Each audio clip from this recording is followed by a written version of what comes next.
My name is Addison Holtzhafer.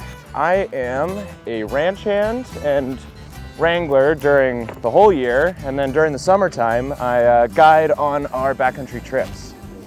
I'm originally from Pennsylvania, and I came to Montana to pursue a degree in environmental studies and Native American studies at Montana State University. I was interested in working with Dennis and Montana Llama guides because I wanted to get out into the backcountry and share that experience with people and be a part of this thing that are llamas. So I would characterize llamas as cool, calm, collected, and curious.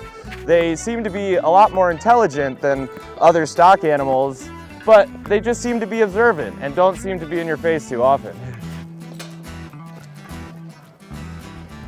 For example, being out on the trail with a llama, you might see the whole herd, the whole string behind you, look up on a hillside. And up on that hillside, you might have not noticed anything, but once you look up, there's a herd of goats or a herd of sheep. They seem to be very aware of their surroundings and have heightened senses in comparison to us and other stock animals.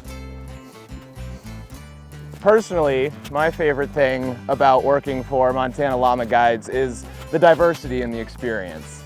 I really like the idea that one day I can be out working with these animals in a completely new environment, a completely new area in the backcountry, and another day be here working on trailers or working on fences. And there's a lot of different components that go into the caretaking of these llamas to provide us with an experience that they then give us in the backcountry.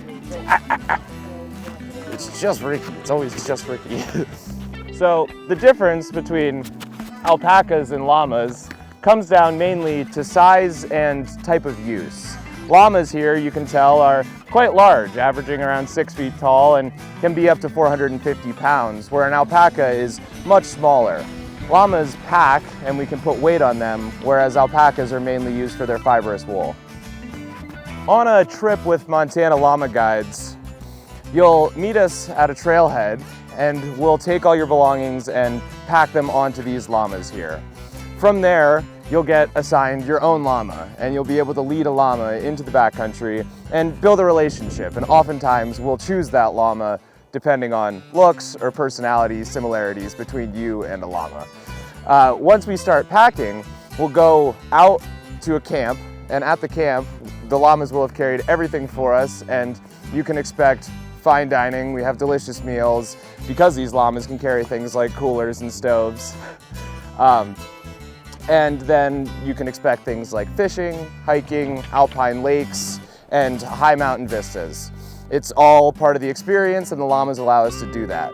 From there, you'll spend a couple nights out with us in the backcountry, and then depending on your activity, we'll pack out with our llamas.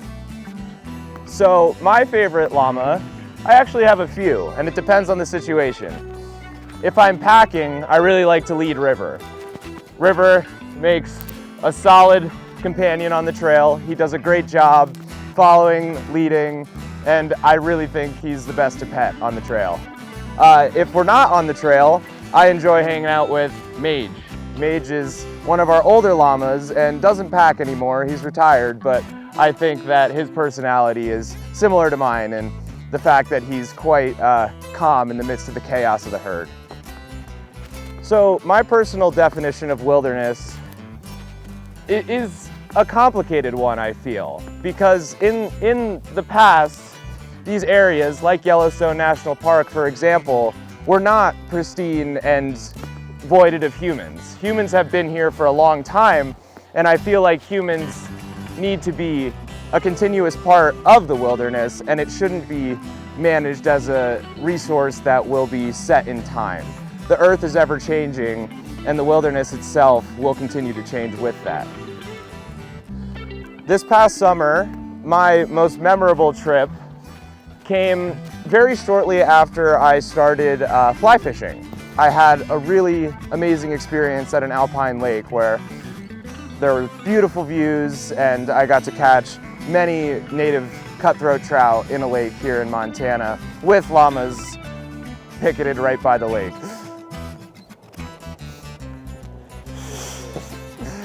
My understanding of this ecosystem and the area that is Southwest Montana and the Greater Yellowstone ecosystem has allowed me to share that knowledge with friends, colleagues, and potentially you if you book a trip with us at Montana Llama Guides.